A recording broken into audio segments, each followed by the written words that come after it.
Welcome to Take Me to the Cloud podcast. I'm Kim Gordon and I'm here with Walter Merkas. And today we're going to be discussing the auction process and things you need to consider in your auction business. Now, Wally, when I think of an auction, the first thing that comes to your head is usually the bidding process, and then that's the general idea around it. But really, I see it as a whole network of a value chain, really. So you have your upstream suppliers, which in this case would be consigners, downstream buyers, but also internally, you're getting all your different departments working together, such as your sales team, your e-commerce managers, your auction people, your valuation people, your warehousing, your storage. They all need to be able to collaborate together and view what each are doing to see where different assets are in the auction process, how the sales are going. Do they need to be resold in another auction? All those different things need to be considered. I think in an auction process, it's the connectivity of teams that really defines the effectiveness of an auction solution that you incorporate. A proper solution would take a blend of sales, valuation, e-commerce, and warehousing that makes auction a very distinct model. What do you think? Yeah, I like how you broke that down between the pre-auction, auction, and post-auction sort of buckets, if you will. And I like the way you sort of talked about the upstream and downstream. And as we go through and start to work with auction houses and think about how they're looking at it, really they have this asset, and this asset is either owned by a consignor or it comes from somewhere, and then they're turning around and selling that asset to their buyers. And so that whole process to go from asset ingestion to validating and providing a proposal back to the consignor and setting expectations all the way through to selling that asset at an auction, and then ultimately delivering that asset in some way, shape, or form to a buyer is really the life cycle here. And I think that's what we're going to chat a little bit about. Let's focus on that first phase, if you will, the consignor and the asset, and whatever type of auction, that auction house that you are, whether it be cars or art or jewelry or wine. When you look at that asset, each of those assets would be handled differently. So today's focus won't be about how to handle the different assets, although that may come into play as we discuss it. The focus will be more on how to process an asset and go through the overall process from start to finish. So when we think of a consignor owns an asset in some way, shape, or form. They could be collectors, they could be high net worth individuals, they could be someone who inherited an estate.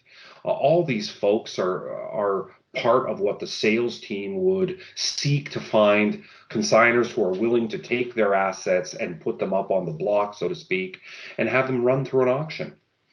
And so as I start to think about working with a consignor, there's a relationship here, a sales relationship, and a trust factor that you're going to do right by whatever this asset is. And so as you start to think of that relationship, it really is a sales comfort, confidence, especially with collectors and folks who are really passionate about those particular assets. It's going to even be more so than, say, someone who inherited an estate is really just looking to garner dollars for that asset. Right. So it's almost like, sorry, Wally, it's almost like that the sales team is very much responsible for quality management in a lot of ways too. Yeah, that 100% correct. Quality management. And as they start to think about that asset, so I'll work with someone. So Kim, if you had a particular asset, you had an old, 56 vehicle, and you wanted to sort of sell that vehicle on an auction, what we could do is then look at that, and it means something to you. It's a value to you. And so what we would do is collectively, what we see in this space is collectively working together to get an appraisal on that particular asset. So in that case, that asset might be worth, $20 or $30 or $40,000. And so there's an appraisal where the sales team and the appraisers of the asset would start to work together. And ultimately, you're leading towards a proposal. Hey, Kim, I think I can fetch, $40,000 for that car, or whatever the number is.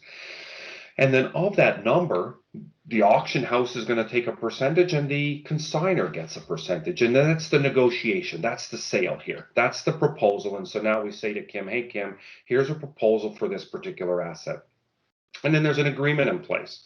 And so now we have, the completion, if you will, of that consigned inventory that's ready for auction. As I think about the next step of it, and I think this is where we can have a bit of a debate, Kim, is on the ingestion of that asset. How are we going to get that asset? So in this case, this asset, the appraiser's probably seen some pictures. The appraiser's has communication with the consignor. And now we're actually going to see this asset probably maybe for the first time. And so we start to look at this asset. And so what was supposed to be pristine may not be pristine. What was supposed to be perfect might have a dent in it. Leather seat might be torn, etc. So all these things would be factored into the very fact of how we're going to ingest that asset. When we think of ingesting an asset, do we have to put that car on a trailer and move it across state to get it to wherever it needs to be so that we can review it? If it's wine, do we need to bring it over in cool storage so that it gets to a place? If it's an art, low humidity transportation. All these assets will be slightly different in how you move them from point A to point B. But eventually they end up somewhere. We need to receive them, we need to inspect them, and then we need to have a final, expectation setting, if you will, with the consignor. And I think, as we start to think about that expectation setting, what was maybe once worth, $40,000 as a car, and we thought we might be able to get you 40, we just found a great big scratch down the side. And now I don't think we're going to be able to get you 40. So now there can be this whole back and forth and discussion around what that asset might be worth and what it will fetch on auction. So it almost goes back to once you find those errors, and it's almost like you get thrown back at the beginning of the process again, in a way. You have to reevaluate what you're going to do. I think you're right. The inspection will lead to some sort of disposition. And the disposition will be, it was exactly as we thought it would be. Pristine, it's perfect. This is what we're going to get. It's not quite what we thought it would be. There's a scratch, there's a dent, there's a piece of paint missing off the art, there's a chip in the diamond, there's a spillage over top of the wine label. Whatever it is, whatever the inspection revealed, will lead to another conversation with the buyer and another opportunity to set expectations and allow for that consignor to say, yeah, that's not what I was thinking. Just give me my asset back, or okay, I get it. And let's see what we can do at auction. So all of those things would happen in that ingestion of the asset.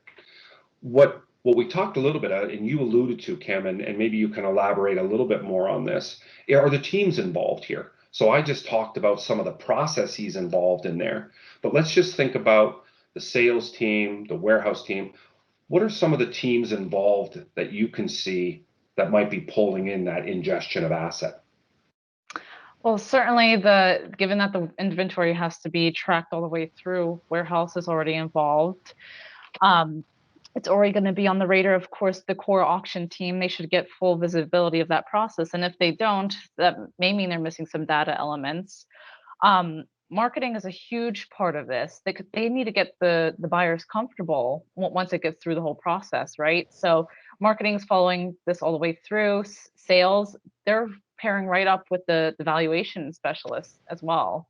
Or you can call them inspectors, valuation specialists, but they're actively involved in the team. So not only are these separate teams having their own functions, they have to be acutely aware of what each other are doing so that they can be triggered and what they're going to do. It's a very closely followed process by all parties. Yeah, I love that. And, in our previous conversations where we talk about CRM or customer relationship management tools, a lot of these a buyer, so an auction house is going to be, probably folks are bringing you their assets because you've already got a relationship. There's already a secret sauce in that space, and you're viewed as right up there with the collector. So if I'm a collector of fine wine, I might go to an auction house that specializes in fine wine. If I'm a collector of fine art and or old cars or vintage cars or whatever it is I'm a collector of, I'm going to align probably with the secret sauce of an auction house that might already be in that space. So as I start to think about customer relationship management and connecting to the buyers using marketing to drive through that, it starts at that asset. What assets can be made available?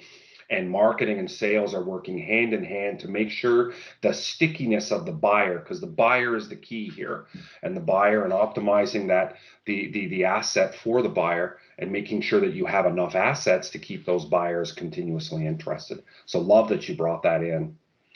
If we move, I think we can move. So now we've sort of, evaluated sort of that initial step, which was the consignor element to me, the appraisal, the proposal. We now have the asset here and we're ready to sort of start dealing with it. The next step is sort of thinking about the auction itself. And I think, the point here today is that typically you'll see a separate system and an actual day of auction, if I can say that. And a day of auction would include online, live, think eBay type. But these English auction oriented or bid-based oriented platforms would provide an opportunity to connect and track buyers at multiple buying points of an auction. What that does is allows for buyers to have an experience. There's an emotional element to an auction, and I think that's well known and thought through. So that emotional piece needs to translate. And as you start to think of the epidemic and sort of how people are now interacting in auction, that is actually moving more and more online, and you still need to have that emotional connection to your buyers so that they're feeling the excitement and the je ne sais quoi of buying an asset or something. So when you start to look at an auction tool, the auction tool needs to have all of the things you're expecting. It needs to be able to list. It has a catalog. It needs to have bid increments, and there's reserve prices and proxy bidding and all of those things that we would normally see on a live auction. And we need to have our buyers get jazzed by what they're seeing. So maybe there's a leaderboard or a bid board and all sorts of different things, and if we think of, older auctions like eBay, that eBay type, where the last few hours and few moments before that auction closed was the scale up and ramp up of the price points. So generating that excitement is the piece and the biggest thing that auction platform has got to do and allow for that. Hey, Wally, if I may comment on that real quick, it seems like with the migration to purely online activities, auction included, you mentioned that it's important to get the buyers excited. And now it seems like marketing even plays a greater role because the buyers can't see these products that are full of sentimental value a lot of times. And then the connection to it has to be built on even more so because they don't have that tangible experience. So the customer experience is focused on even more in a way now. Yeah, I totally agree with that. And that is the key, is getting marketing involved as early as possible. And it's all about the experience. If we lose them, remember, so an auction might take place over the course of 4 or 5 hours online in front of a computer. It is hard to maintain somebody's focus for 4 to 5 hours. If we're all together in an arena, even maintaining 4 to 5 hours in that environment is hard, and you're seeing people come and go. So now if they're coming and going, we have to make sure that the lists of product or assets that you're selling are well available. People know approximately the timing that you're going to go through there. So even think of little things like we are 3 minutes behind, or we are 4 minutes behind here. We are on auction item number 78 of 264. We are at lot X, etc. All those things need to be part and parcel of that auction platform so people can stay connected and still live their day-to-day life. They're going to reconnect. They're going to go over here for a bit. They're going to come back and they can kind of see where they are. And I think those things are very important as we think of the solutions. I guess the next phase in auction is we do have to eventually collect some money, or at least identify proof of payment. So typically what you would see here is some form of payment. I've won the bid. I've got the hammer and I've won the hammer, and now I've got to transact in some way, shape, or form. Those transactions may or may not be inside your auction platform. They could be inside of, I'll refer to something as an ERP today, but enterprise resource planning tool or accounting package or just payment processor. So there would be some form of transactional relationship that could go back and forth. Many auction houses on high value items will qualify buyers. And all of those things I didn't really talk about in the pre-auction, but you could actually have a pre-authorization again prior to the auction to make sure that your buyers that are in there are actually eligible and viable buyers. And those are all things that are specific to the types of assets that you're working with, etc. So the final, I'll just close out on the transactional piece. There's a proof of payment. If I bought something for $1,000, I now have to pay for it. We have to make sure that before any assets depart, whether they leave the auction house on day of auction or whether they're going back to a warehouse and we're shipping logistically, we have to make sure that payment is 100% received prior to. Does that make sense, Kim, on the consignor side? Yeah, completely. And then that really brings us to what happens post-auction.